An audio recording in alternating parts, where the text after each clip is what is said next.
अस्सलामुअलैकुम बिस्मिल्लाहिर्रहमानिर्रहीम। आज का हमारा जो टॉपिक है वो डाटा एजुकेशन में वो इनपुट की वैल्यू से है।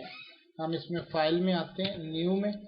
अब यहाँ से आपने इसकी सी प्लस प्लस हो या कोई फ़र्क नहीं पड़ता, इंक्लूड stdio.h ये हेडर फाइल है।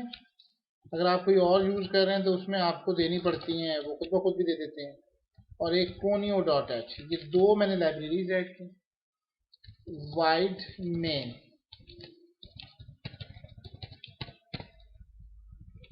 अब सबसे पहले आप इसमें एक प्रिंट एफ की कमांड लिखें। जैसे मैं यहाँ पे दे रहा हूँ डार एजुकेशन कैलकुलेटर,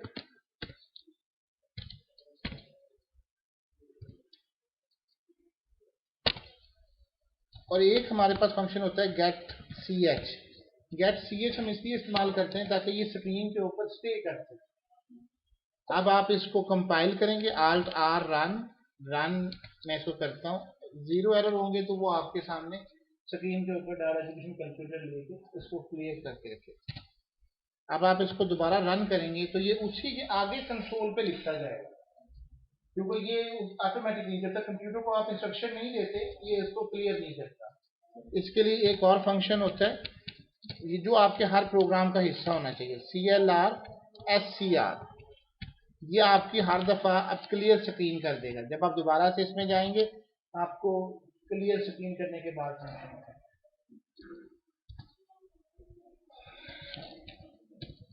अब यहाँ पे हमारी डिस्कशन यहाँ पे स्टार्ट होगी कि हमने एक वेरिएबल डिक्लेयर करना है, जैसे नंबर 1। और हम ये सारी बातें कर चुके हैं कि स्पेस नहीं आनी चाहिए, पहला लेटर 1 नहीं होना चाहिए, कोई बीच में, वो सारे वेरिएबल वाले रूल्स आपने रखे हैं। और मैंने एक सम का प्रोग्राम, एक सम का वेरिएबल बना। बेहतर ये है कि आप कमेंट साथ साथ में देखें। We will take the first input from the user. अब हमने क्या करना है, हमने करना है कि प्रिंट एफ करें ताकि यूजर को भी पता चले कि वो कुछ काम करने जा रहा है। Please enter the value of the first number.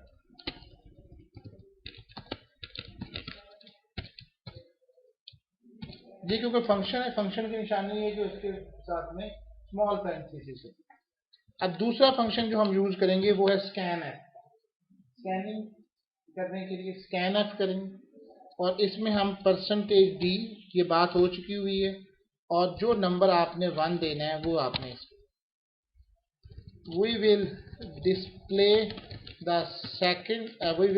the first number on the screen।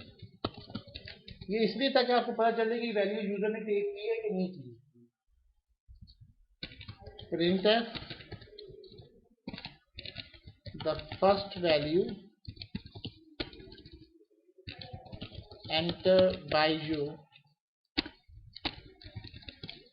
ये आ गई जनाब। ये %d पहले दिन से बात हो रही, ये आ जाएगी।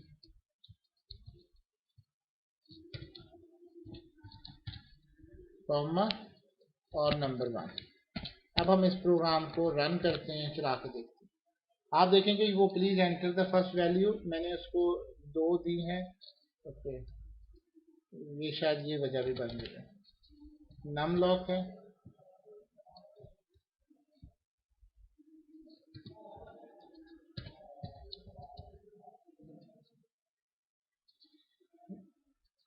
First value enter bye you -28802।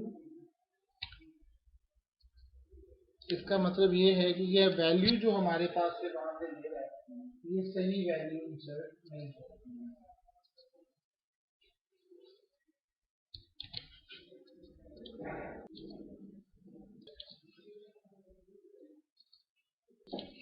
अच्छा, इसमें सबसे इंपॉर्टेंट बात जो थी, अगर आप इसको अभी जब देखें नंबर 1 करके, तो यहाँ पे आप जो वैल्यू देते हैं, लेट्स सपोज मैंने 253 दी, वो इसने 0 जो है दे रहा है। 0 क्यों दे रहा है कि मैंने इंटीजर जो है वो इनिशियलाइज किया हुआ है ऊपर।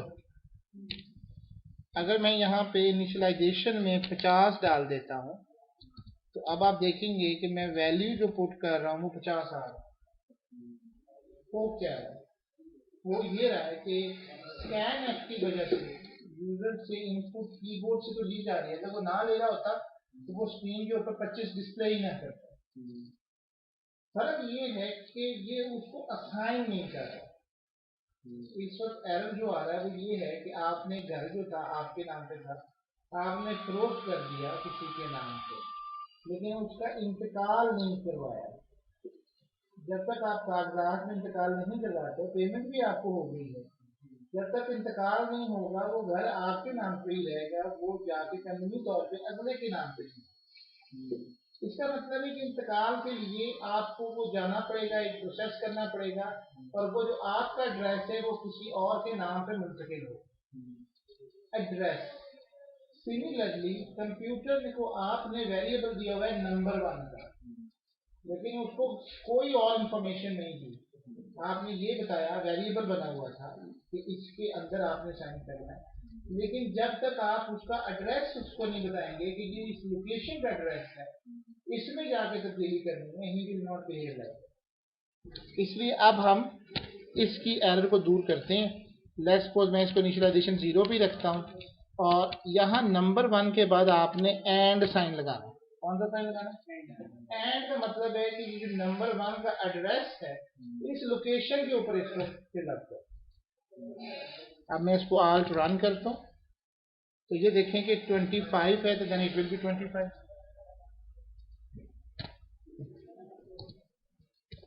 मैं कोई और वैल्यू देता हूँ 336, तो 336 तो उस लोकेशन के ऊपर वैल्यू को ओवरराइट कर। ठीक है। अब अगर ये आप देखें तो ये सारा एक लाइन में आ रहा है, calculator please enter the value of the first number. तो ये अच्छा लग रहा है। अब अगर इसको नेक्स्ट लाइन पे लेके आना तो क्या करेंगे? \n। अब आप देखें कि ये हमारा प्रोग्राम आहिस्ता आहिस्ता लुक बनाना शुरू करेगा।